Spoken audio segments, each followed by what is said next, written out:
네, 반갑습니다. 나의 주식 일기입니다. 자, 오늘의 영상. 어려운 시장 속에서도 연기금은 조용히 담습니다.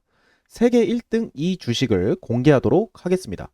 영상 시청하시기 전에 좋아요, 구독 한 번씩 눌러주시면 감사드리겠습니다. 자, 그 다음 저희 유튜브가 지금 현재 구독자 110명을 돌파를 했습니다. 정말 감사드리고 앞으로 이제 뭐 저는 뭐 블로그라던가 이런 활동도 준비를 하고 있으니까요. 많은 시청 부탁드리겠습니다. 자, 일단 오늘의 조금 증시 이슈들, 메인 이슈들 좀 갖고 와봤어요. 일단 뭐 첫 번째 아무래도 지금 시장을 가장 강하게 흔들고 있는 게 뭐죠? 바로 삼성전자의 파업 이슈죠. 파업 이슈가 11시 전에는 살짝 기대감이 작용하면서 반등을 시도를 합니다. 하지만 협상이 결렬됐고 파업을 선언을 하면서 급락세를 보였어요. 일단 중재안은 사측이 받아들이지 않은 것입니다. 그러니까 노조 측의 입장과 이제 사측의 입장을 중재하는 이 중재안이 있는데 이 중재안을 노조 측이 받아들이지 않은 게 아닌 사측이 받아들이지 않았어요. 그 이유가 무엇이냐? 적자 사업부까지 과한 성과급 지급은 좀 불가능하다라고 생각을 하는 거죠.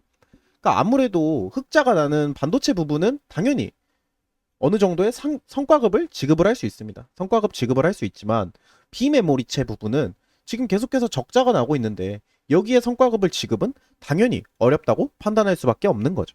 자, 그다음에 이제 두 번째가 주요국 국채 금리 상승과 금리 상승의 부담감입니다. 일단 전쟁이 좀 장기화될 가능성이 높죠. 왜냐? 지금 현재 트럼프가 이란의 행동을 상당히 좋지 못하게 보고 있습니다. 너네가 지금 준비하고 있는 거 미사일 한 방이면 끝내버릴 수 있어 라고 말하는 게 지금 트럼프죠. 그 정도로 지금 현재 트럼프는 이 전쟁을 끝내기 싫어해요. 이 전쟁을 계속해서 이어가고 싶어하는 느낌은 엄청나게 강합니다. 그렇다는 것은 인플레가 계속해서 높아질 우려가 있을 수밖에 없죠. 그 다음에 이제 연준에서 금리 인하가 아닌 인상 가능성이 높다고 이번에 발표를 합니다. 자, 12월 기준했을 때 인하 확률은 0.4%인데 인상 확률은 40% 이상이에요. 그렇다는 것은 누가 봐도 어떻게 될까요? 당연히 인상될 가능성이 높다는 거죠. 자, 그 다음 이제 봐야 될 내용이 이제 오늘 세 번째가 이제 변동성 요인 중에 가장 부정적인 요인이 반영됐던 장이 오늘의 장입니다. 자, 삼성으로 가장 큰 부정적 변수가 뭐였죠? 바로 파업이었어요. 사실 어떻게든 지금 뭐 국가에서 나서고 정말 법원이 판결을 하고 어떤 방향을 이어가길 원하죠? 협상이 되길 원하는데 가장 최악의 변수가 파업이었습니다. 근데 결국 파업을 하기로 했죠. 자, 내일 파업을 하기로 선언을 합니다. 내일 파업을 하기로 선언을 하면서 해결 시에는 당연히 반대 방향 변수로 바뀔 수는 있겠죠. 근데 이미 내일 파업이 예정이 돼 있고, 근데 제가 볼 때는 오늘 새벽에라도 좀 극적 타결이 될 가능성은 좀 높아 보입니다. 극적 타결이 될 가능성은 조금 높아 보이긴 하지만 그래도 투자 심리가 위축된 상황이라서 당분간의 좀 변동성은 아무래도 불가피해 보일 수밖에 없는 거죠. 자, 저는 이렇게 생각을 해요. 어떻게 그려질 것 같냐?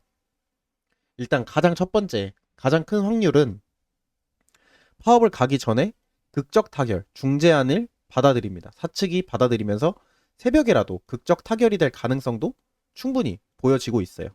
자, 근데 여기서 극적 타결이 안 된다. 만약 안 됐을 때는 파업이 시작되고 파업이 시작됨과 동시에 긴급 조정권을 사용할 가능성이 좀 있어 보입니다. 자, 이게 이제 지금까지 긴급 조정권을 발동했을 이후의 주가의 모습인데, 자, 보시면 현대차, 자, 현대차 같은 경우에는 93년에 발동을 하죠. 발동을 하면서 결국 상승세를 보였습니다. 근데 아시아나는 오히려 해당 월, 다음 달에 올랐지만 좀 2개월 후에는 그만큼의 하락폭을 감안하는 모습이었고요. 그다음 대한항공. 대한항공 같은 경우에는 이제 해당 월에 다시 주가를 강하게 반등을 시키죠. 이때 어떤 이슈가 있었죠? 조종사들의 파업 이슈가 있었습니다. 조종사들의 파업 이슈가 있었고 결국 2개월 후에는 반등을 하는 모습을 보여줬습니다. 자, 근데 삼성전자는 제가 볼 때 해당 월에 바로 주가가 끌어올라질 가능성이 많이 높아요. 그렇기 때문에 아마 삼성전자가 조금 그래도 다시 한번 반등세를 보이지 않을까라고 생각을 합니다. 자, 그래서 좀 내용들을 좀 봐보면 일단은 뭐 내용들을 좀 몇 가지 한번 보고 가겠습니다. 일단 삼성전자가 결국 시장 마감하면서 주가를 최대한 말아 올립니다. 자, 여기 보시면 오늘 주가를 내렸다가 많이 말아 올리죠. 자, 이때의 이 장대 음봉이 뭐냐? 협상이 결렬됐다는 소식이 나오면서 주가가 뭐 3%까지 정말 많은 하락폭을 바로 반영이 되는 모습을 보여줬죠. 약간 주가가 처음에는 살짝 변동성을 보이면서 한 번 더 끌어올려주는 추세를 보입니다. 왜? 협상이 혹시라도 되지 않을까. 하지만 협상 결렬 소식이 들리자마자 거의 6%가량 빼버리죠. 그러면서 결국 파업이라는 이슈가 있지만 그래도 조금 주가를 끌어올려주면서 오늘은 또 외국인이 어느 정도 조금 매집세를 보여주기도 했고 기관 쪽에서 지금 정말 많이 담아가고 있죠. 오히려 기관 쪽에서는 지금 이걸 저점이다 생각하고 담는 것도 있는 것 같아요. 없진 않은 것 같습니다. 그러면서 결국 삼성이 원래 지금 삼성이 최근에 차트를 보면은 음봉이 나오면 무조건 양봉을 띄우는 이런 캔들이 나왔었는데 오늘 저는 드디어 이 흐름이 깨지나 음봉 캔들이 나오고 한 번 더 음봉 캔들이 나오나 라고 예상을 했는데 아니나 다를까 다시 한번 또 양봉 캔들을 세워주면서 주가를 말아 올려주는 모습을 보여줬습니다. 자, 근데 오늘 시장에서 외인이 무려 2조 8천을 팔았어요. 2조 8천원. 근데 그래도 우리가 여기서 알아둬야 되는 부분이 뭐냐?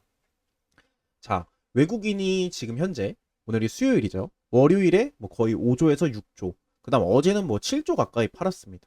근데 지금 현재는 2조 8천. 그러니까 점점 외국인이 이제 좀 매도를 하는 그 양이 많이 적어지고 있다. 이렇게도 볼 수 있을 것 같아요. 그 말이 무엇이냐?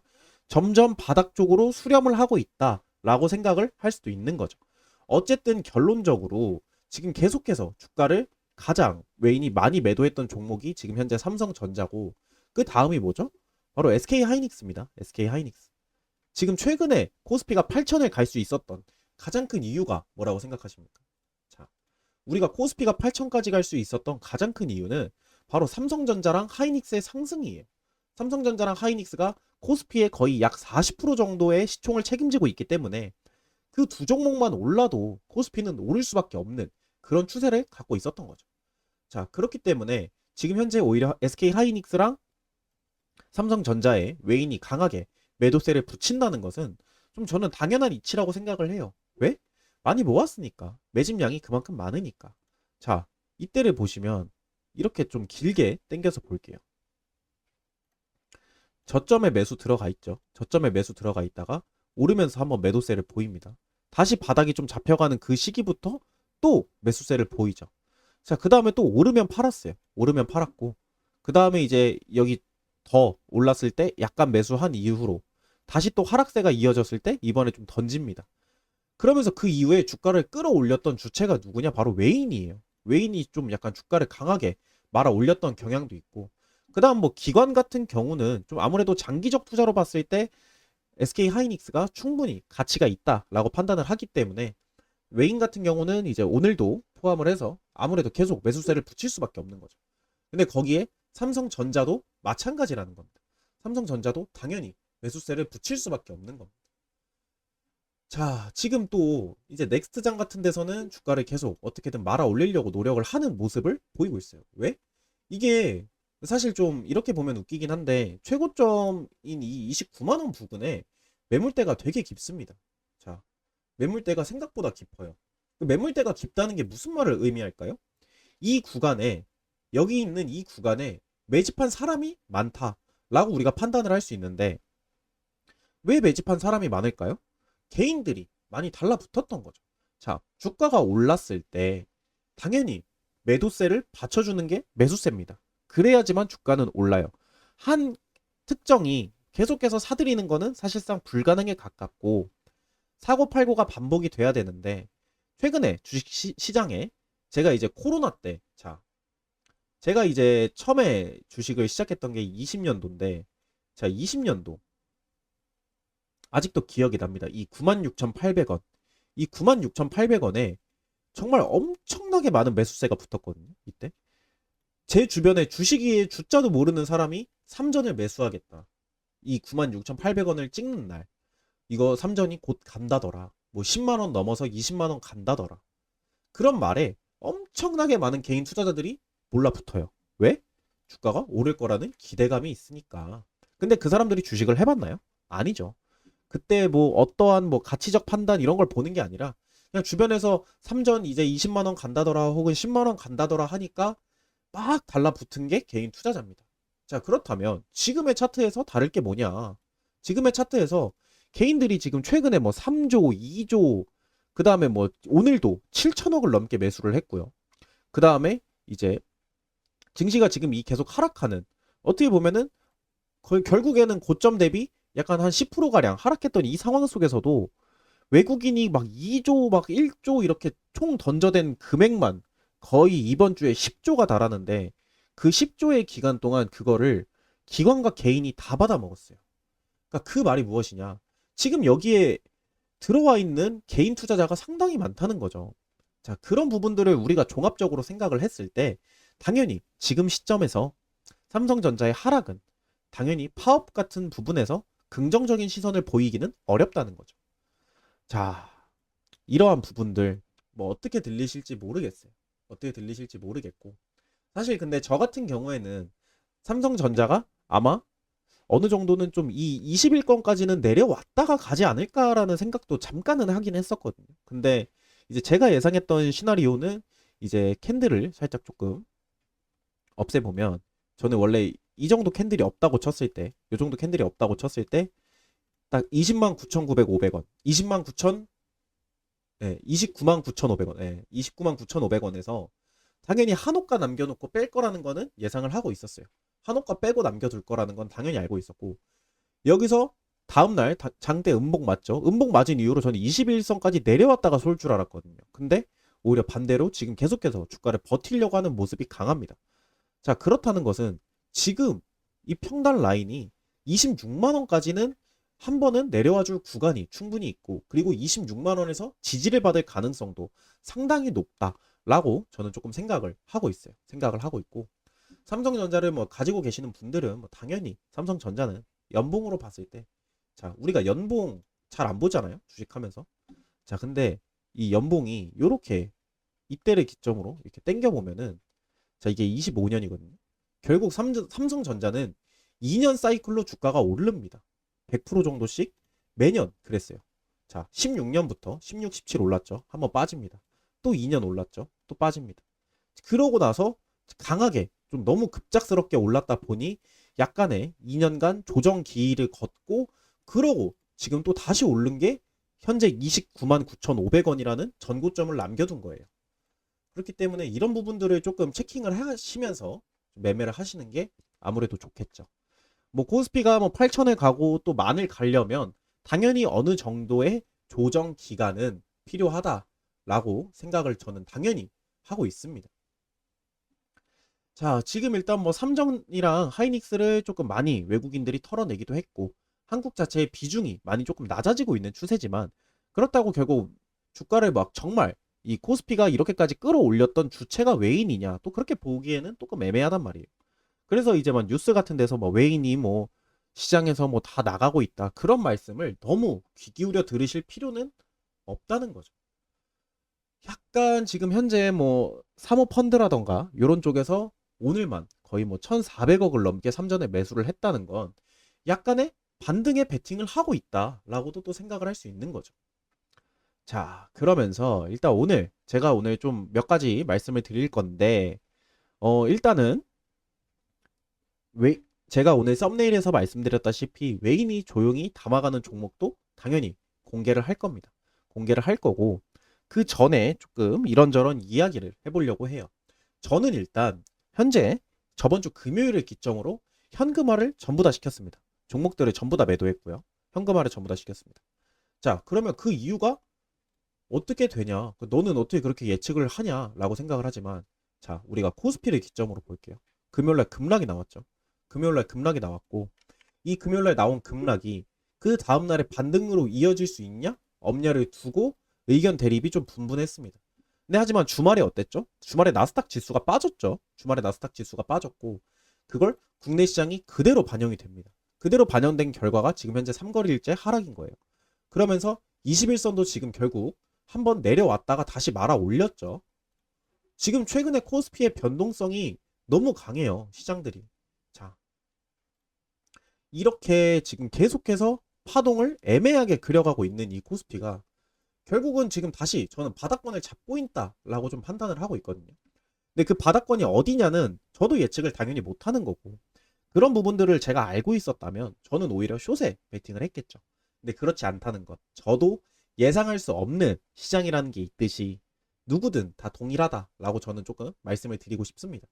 누구든 동일하고 이런 부분들이 이제 주식시장을 좀 대응하는 사람과 혹은 대응하지 못하는 사람과의 차이다라고 생각을 합니다.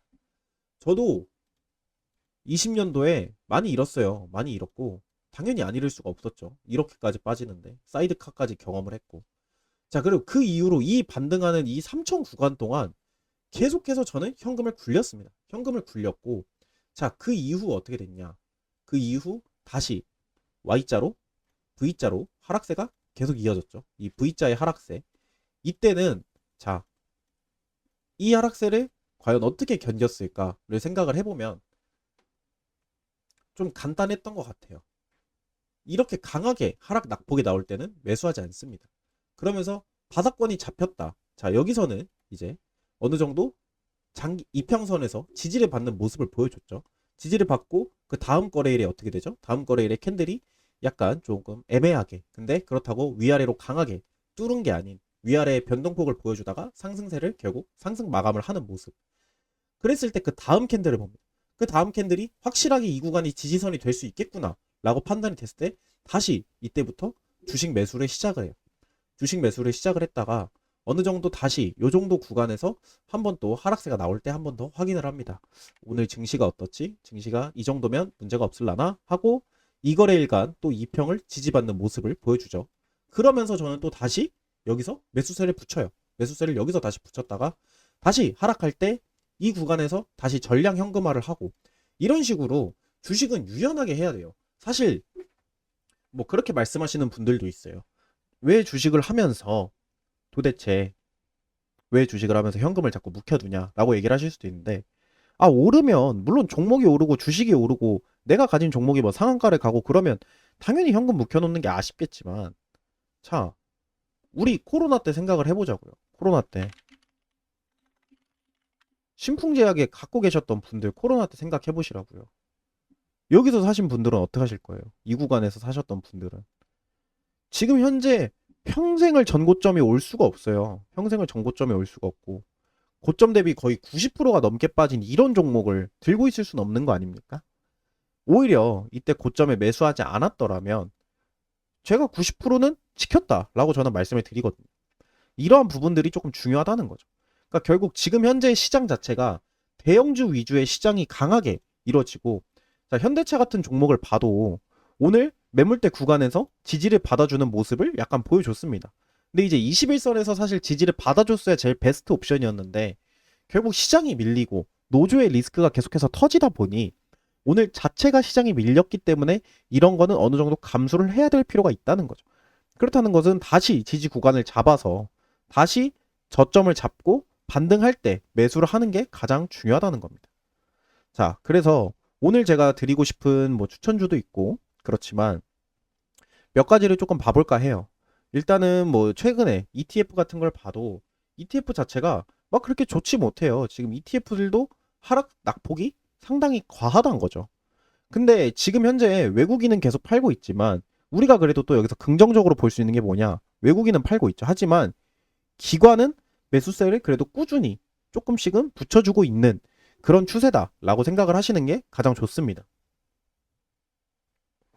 외국인은 추세를 계속해서 붙여주고 있고 그 와중에 여러 가지 종목들을 좀 보자는 거죠. 사실 제가 오늘 추천해 드리고 싶은 건 HD 현대중공업입니다. HD 현대중공업.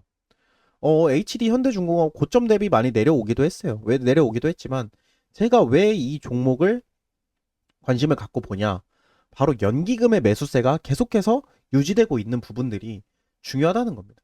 자, 최근 조선 업종이 왜 올랐죠? 바로 LNG 운반선과 뭐 해양 플랜트, 그다음에 이제 방산 수요 확대 기대감으로 상승세를 이뤘습니다. 특히 이제 글로벌 LNG 물동량이 증가를 하죠. 그러면서 미국 에너지 정책 변화랑 중동 지역 이제 뭐 긴장 고조 등이 국내 조선업계에 약간 수주 기대감을 키워오면서 조선주들이 미친 듯이 올라왔던 겁니다. 올라왔던 거고 그렇다고 한들 단기 급등 이후에 약간의 시장의 밀림과 조선 이슈가 약간 조금 빠지면서 수급이 빠지죠. 수급이 이전에 비해서는 확실히 적어지는 게 눈에 보였습니다. 눈에 보였던 그런 부분들도 있고. 자, 그 다음 또 어떠한 부분들이 중요한 거죠? 바로 실적들이 계속해서 기대가 되는 거죠. 일단 HD 현대중공업 같은 경우에는 실적 자체가 당연히 증감할 것으로 예상이 되고 있고요. 당연히 상승세가 있을 것이다 라고 충분히 예정을 할 수 있고, 그러한 부분들이 있고, 그 다음에 일부 종목은 차익 실현 물량이 많이 나왔어요. 정말 많이 나왔고, 그게 이제 뭐 미국 기술주 변동성이 강했고, 그 다음에 뭐 국제 유가가 계속해서 급등락을 하고, 그 다음에 미국과 이란을 둘러싼 뭐 지정학적 긴장도 시장 전반 위험 자산의 선호 심리를 흔드는 요인이다, 이런 얘기가 많았거든요. 자, 근데 아직도 시장에서는 향후 글로벌 친환경 선박 교체 사이클과 LNG 관련 발주 확대 가능성은 여전히 유효하다라고 판단을 하고 있어요. 그러니까 그 말이 무엇이냐? 조선주가 이렇게 빠져도, 조선주가 ETF를 포함해서 모든 종목이 다 지금 단기 급등 이후에 하락세를 겪고 있어도 아직도 조선주에 관련된 이슈는 끝까지 붙어 있다는 거죠. 붙어 있다는 거고, HD 현대중공업 같은 경우는 아무래도 이 조선, 그 다음에 이 세계적인 조선으로 봤을 때도 거의 1등 강자입니다. HD 현대중공업 같은 경우 1등 강자예요. 그러니까 현대중공업이 할 수 있는 그 조선의 능력치 자체가 전 세계에서도 알아주는 부분이고, 그 다음에 미국에서 MRO라 그러죠. MRO 쉽게 말씀을 드리면 이제 MRO라 하면은 정비를 말하는 겁니다. 이제 정비 수주라고 생각을 하시면 되는데, 미국 군함들의 정비 수주도 HD 현대중공업이 맡을 만큼 이미 기술력으로는 정평이 나 있는 기업입니다. 자, 근데 그러면 그동안의 이 하락세를 어떻게 설명할 수 있냐?